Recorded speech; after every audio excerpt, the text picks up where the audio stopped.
शाम होते ही जंगल में काफी घने और फिर काले बादल आसमान पर छा जाते हैं। दूसरी तरफ जंगल के सभी बच्चे खुश हो रहे थे। मम्मा, आज तो मैं बारिश में नहाऊंगी। हाँ मम्मा, मैं भी नहाऊंगा, मुझे बारिश बहुत पसंद है। अरे मेरे प्यारे बच्चों, पहले हम देखेंगे, अगर बारिश ठीक हुई तो हम सब साथ नहाएंगे। तूफानी बारिश में हम बाहर नहीं निकल सकते। पति जी, देखिए तो सही, बादल कितने काले हैं। ऐसे काले बादलों में मेरी माँ की मौत हुई थी। अरे कभी तो अच्छा लफ्ज निकाला करो ना मुंह से। देखो, बारिश अच्छी होगी तो हम भी नहा लेंगे बारिश में। तभी तेज हवाएं चलना शुरू हो जाती है। पेड़ पौधे जमीन से उखड़ रहे थे। आसमान से तेज बारिश शुरू हो जाती है। जैसे ही एक बड़ा पेड़ नीचे गिरता है, उस पेड़ पर तो कबूतरों का घर था, वो नीचे गिर जाता है। बचाओ बचाओ, मुझे कोई बचाओ, मैं इधर दरवाजे के नीचे फंस गया, मुझे भी कोई बचा लो, बचा लो, मैं इधर खिड़की में फंस गई हूँ। तेज बारिश, बादलों की गरज चमक के साथ किसी को उनकी आवाज़ सुनाई नहीं दे रही थी। वो दोनों पति पत्नी बचाओ बचाओ की गुहार लगा कर वहीं पर मर जाते हैं। दूसरी तरफ कौवों के घर की छत बहुत कमज़ोर थी, मगर वो फिर भी मज़े से सो रहे थे। उनकी छत से पानी टपकना शुरू हो जाता है। पानी की बूंदें टप टप करके गिर रही थी। मम्मा मम्मा, हमारे घर पानी आ रहा है बारिश का। अरे जो जो बेटा, सो जाओ, सुबह देखेंगे, पानी सुबह में निकाल लेंगे। वो दोनों पति पत्नी बहुत आलसी थे। उनके घर और घोंसले में पानी भरता गया, यहाँ तक कि वो सब पूरी तरह डूब गए। नींद के नशे में इतने मस्त थे कि वहीं पर डूबकर मर गए। पति जी, देखिए, हमारे घर की छत काफ़ी कमज़ोर है, मुझे तो लगता है ऐसी बारिश में हम मर जाएंगे। इससे पहले मर जाए, हमें ऐसे ही ये घोंसला छोड़ देना चाहिए। यहाँ से तो चले जाएंगे कहाँ? यहाँ अंदर सुरक्षित नहीं है तो क्या बाहर सुरक्षित होंगे? जैसा भी है, अपनी जान बचाने के लिए हमें यहाँ से निकलना होगा। परेशानी के आलम में तोता और तोती अपने घर से निकलते हैं। जंगल में काफ़ी ज़्यादा अंधेरा छाया हुआ था। वो दोनों पति पत्नी उड़ नहीं पा रहे थे। तेज़ बारिश की मज़ाहमत तोती को दूसरी दिशा में ले जाती है। तोता उससे भटक कर कहीं दूर चला जाता है। अरे, मेरी पत्नी कहाँ चली गई? लीला, लीला, क्या तुम मेरी आवाज़ सुन रही हो? ना जाने वो कहाँ भटक गई। हवा का प्रेशर इतना तेज था कि मैं किस दिशा में गया और मेरी पत्नी किस दिशा में चली गई। कोई हमें तो मिला दो। तोता परेशान हो जाता है। वो पीछे की ओर जब जाता है, परेशानी में देख ही नहीं पाता कि बड़े पेड़ में टक्कर दे जाता है। मर गया, मेरा खून बह रहा है, मुझे कोई तो बचा लो मुझे कोई। तोते की गुहार भी सुनने वाला कोई नहीं था, क्योंकि इस बार किस्मत का अलग ही खेल था। बारिश और फिर बिजली के गरजने चमकने की आवाज़ ही काफ़ी थी। तोती कहीं दूर हवा की दिशा में जाते जाते एक कांटे वाले पेड़ में फंस जाती है। बचाओ बचाओ, मुझे कोई तो बचाओ, मैं फंस गई हूँ। बचाओ, मुझे बचाओ, कांटे मेरे शरीर में चुभ रहे हैं। बचाओ बचाओ। कांटे वाला पेड़ पूरी तरह तोती को अपने आपस में जकड़ लेता है। वो कांटे वाला पेड़ पूरी तरह तोती को जकड़ लेता है। सिसकते सिसकते लीला तोती भी अपनी आंखें बंद कर जाती है। जंगल के इस बारिश के तूफान में शोर तो बहुत था, मगर खामोशी से जो मौत हो रही थी वो बड़ी ही खतरनाक थी। बुलबुल का घर भी जमीन पे नीचे आकर पटक गया। बुलबुल दो टुकड़े हो गई। यहाँ ऐसी मौत हो रही थी कि ना जिसको बचाने वाला कोई था, ना ही उस मौत का कोई अफसोस करने वाला था। टिंकू के पापा, अब तक तो मुझे घर ठीक लग रहा था, मगर अब मुझे ये लगता है कि घर के उस कोने से पानी टपकना शुरू होगा।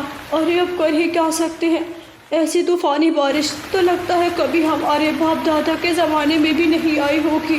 देखिए, हमारे 2 छोटे बच्चे हैं, हमें कहीं ना कहीं इनको लेकर जाकर बचाना होगा। हाँ, मैं कुछ करता हूँ, मैं ज़रा बाहर जाकर कहीं कोई सुरक्षित जगह देखता हूँ। हाँ, देख लेना, शायद कोई पेड़ की खोखड़ ही मिल जाए। हम आप तो बाप होता है, बेचारा ऐसी शदीद तूफानी बारिश में भी बाहर जाता है। वो इधर उधर दूसरे पेड़ की खोखड़ को तलाश कर रहा था। वो देखता है कि कबू का घर पूरी तरह पानी में डूबकर नीचे गिर चुका था। और ये क्या, ये तो कालिया कौवे का घर है। मुझे लगता है कि वो जंगल छोड़कर जा चुके होंगे। जब बबलू उनके घर के पास जाता है तो फिर वहाँ जोजो, कालिया, रीतू सबकी मौत हो चुकी थी। हाय, मैं मर गया, ये क्या हो गया, ये तो पूरा परिवार ही खत्म हो गया। जब वो दूसरी तरफ मुंह करता है तो वहाँ पर कबूतर और कबूतरी भी दुनिया से ख़त्म हो चुके थे। कबूतर और कबूतरी दुनिया से अपनी सांसें ख़त्म करके जा चुके थे। हे भगवान, यहाँ तो पूरा जंगल ख़त्म हो गया है, सन्नाटा छा गया है। गम के मारे बबलू की आंखें ठंडी पड़ चुकी थी। ना वो रो सकता था, ना वो अपने लिए आशियाने की तलाश कर सकता था। दोबारा वो तोता और तोती के घर जाता है। उनका घर खाली था, तोता और तोती वहाँ पर नहीं थे। मुझे लगता है कि शायद खुद की जान बचाकर समय रहते यहाँ से चले गए। अच्छा ही हुआ, बस एक हमारा परिवार रहता है। हे भगवान, मेरे परिवार की रक्षा करना। बबलू ज़्यादा परेशान होकर दोबारा पेड़ की खोखड़ तलाशने के लिए चला जाता है। उसको एक जगह खोखड़ वाला पेड़ मिल जाता है। ये पेड़ ठीक रहेगा, मैं यहीं पर ही अपना परिवार लेकर आ जाता हूँ। उसने अभी इतना सोचा ही था कि वो खोखड़ वाला पेड़ काफ़ी सूखा हुआ और फिर गिरने वाला था। तभी तेज़ हवा में वो भी बबलू के ऊपर आकर गिर जाता है। इससे पहले कि बबलू भी बचाव की गुहार करता, वहीं पर उसकी मौत हो जाती है। चिंकू और पिंकी, बेटा आपके पापा अभी तक नहीं आए, ना जाने क्या बनेगा। मैं कब से इंतज़ार कर रही हूँ। मम्मा, मुझे तो बहुत डर लग रहा है, कहीं मेरे पापा को कोई उठाकर ले ना गया हो। पिंकी बेटा, ऐसी बातें नहीं करते, आपके पापा आने ही वाले होंगे। एक दिल में माँ के लिए खौफ और दूसरे दिल में माँ ने अपने बच्चों को हौसला भी देना था। काफ़ी देर इंतज़ार करने के बाद घड़ी की सुई पर माँ चिड़िया की नजरें टिकी हुई थी। चिंकू और पिंकी, आप यहाँ पर घोंसले में बैठो, मेरे पीछे बाहर नहीं निकलना। मैं ज़रा आपके पापा को देख कर आती हूँ। बस यही प्रार्थना करो कि आपके पापा मुझे मिल जाए, कहीं वो दूर ना चले जाएं। ये कहकर चिंकी अपने घर से चली जाती है। चिंकी अपने पति को ढूंढ ही रही थी इधर उधर कि वहीं उसको सूखे पेड़ के नीचे मरा हुआ पति मिलता है। मैं मर गई, मैं तो लुट गई, मेरे साथ क्या हो गया। मेरे 2 छोटे छोटे बच्चों से उनके बाप का साया खत्म हो गया। हे भगवान, कुछ तो मेरे पे तरस किया होता। मेरे बच्चे किसको बाप बुलाएंगे, मेरे बच्चे। अभी वो अपने पति को रो रही थी कि पीछे से चिड़िया का घर बुरी तरह हिलने लगता है। हिलते हिलते वो भी ज़मीन पर गिरता है। उसके दोनों बच्चों की बुरी तरह मौत हो जाती है। अपने पति का गम समेटकर खुद को थोड़ा संभाल कर चिड़िया जब वापस आती है तो उसके दोनों बच्चों की भी मौत हो गई थी। हे भगवान, ये मेरे ऊपर क्या इम्तहान टूट पड़ा है। मेरे 2 छोटे बच्चे, मेरा पति, मेरा हंसता बसता परिवार उजड़ गया। एक ही मैं बची हूँ, मुझे भी मार देते, मुझे क्यों बचाया है। काली रात का अंधेरा ख़त्म होता है और फिर उस काली रात के बाद सुबह का सवेरा जैसे ही आता है, चिड़िया को हर तरफ मरे हुए पक्षी दिखाई दे रहे थे। जंगल में अब किसी का घर नहीं बचा था और ना ही किसी की जान बची थी सिवाय चिंकी के। हे ऊपर वाले, अब तो सच में लगता है तू किसी समय कुछ भी कर सकता है। तू हजारों घर बसा भी सकता है, हजारों को खत्म भी कर सकता है। मेरे बच्चे, मेरे दोस्त, मेरा पति सब चले गए। ये जंगल सोना पड़ गया है। मैं क्या करूं? मैं भी मर जाऊं। मगर चिड़िया में जीने का हौसला था। चिड़िया बहादुर थी और वो खुद को संभालने की पूरी कोशिश करती है। कुछ दिनों के बाद वो अपना नया घोंसला बनाती है। दोबारा पक्षियों का बसेरा होगा, एक नई जिंदगी होगी, नए लोग होंगे। जरूर हमारा ये जंगल फिर से हरा भरा होगा। इस उम्मीद पर चिड़िया जीने का हौसला दोबारा लेती है और फिर अपना जीवन फिर से गुजारने लगती है। आज रात भी चिड़िया के बच्चे बिना कुछ खाए पिए सो गए थे।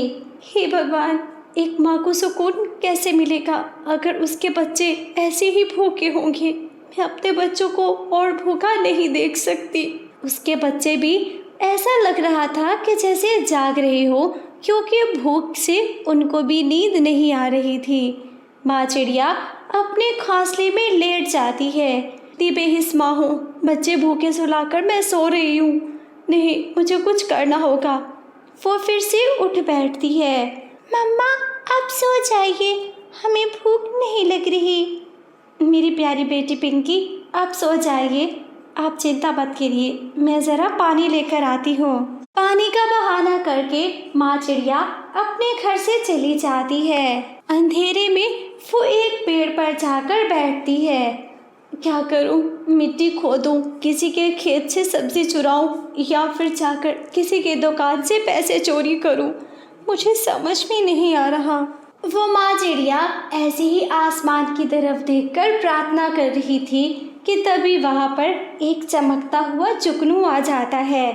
मैंने सुन लिया, आप चोरी करने की बात कर रही हो। चोरी करना अच्छी बात नहीं होती।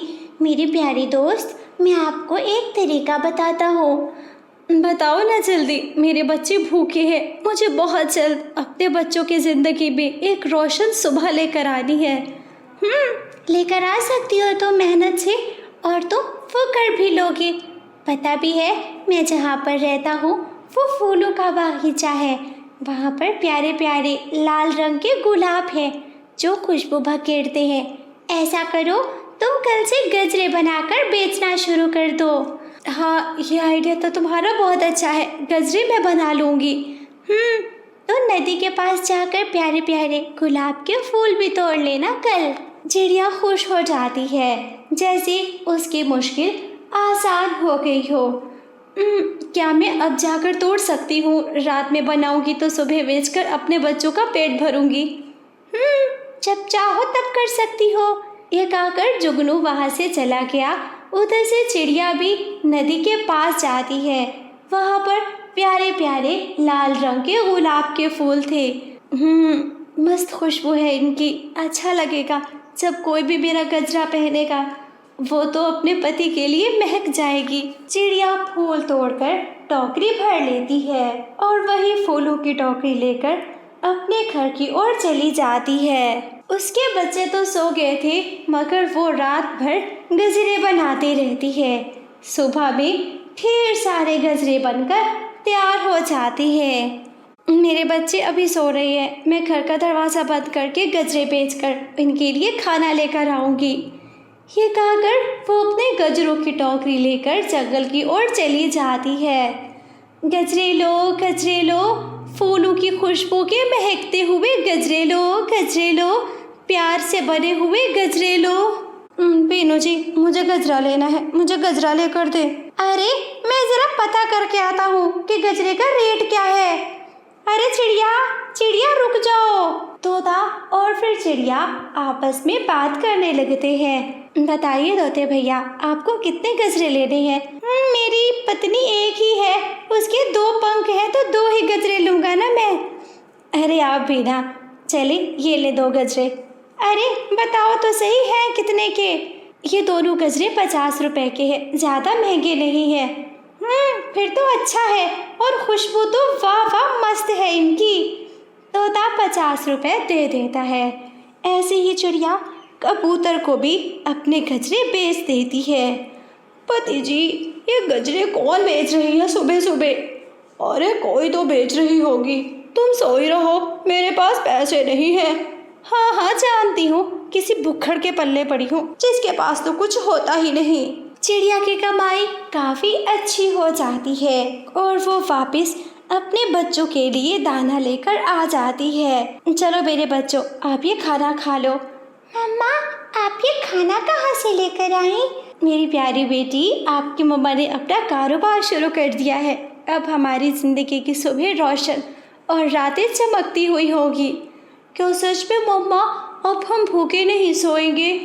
नहीं मेरे प्यारे बच्चों, अब तो पेट भर कर खिलाऊंगी, ज़बरदस्ती ठूंस ठूंस कर खिलाऊंगी अपने बच्चों को।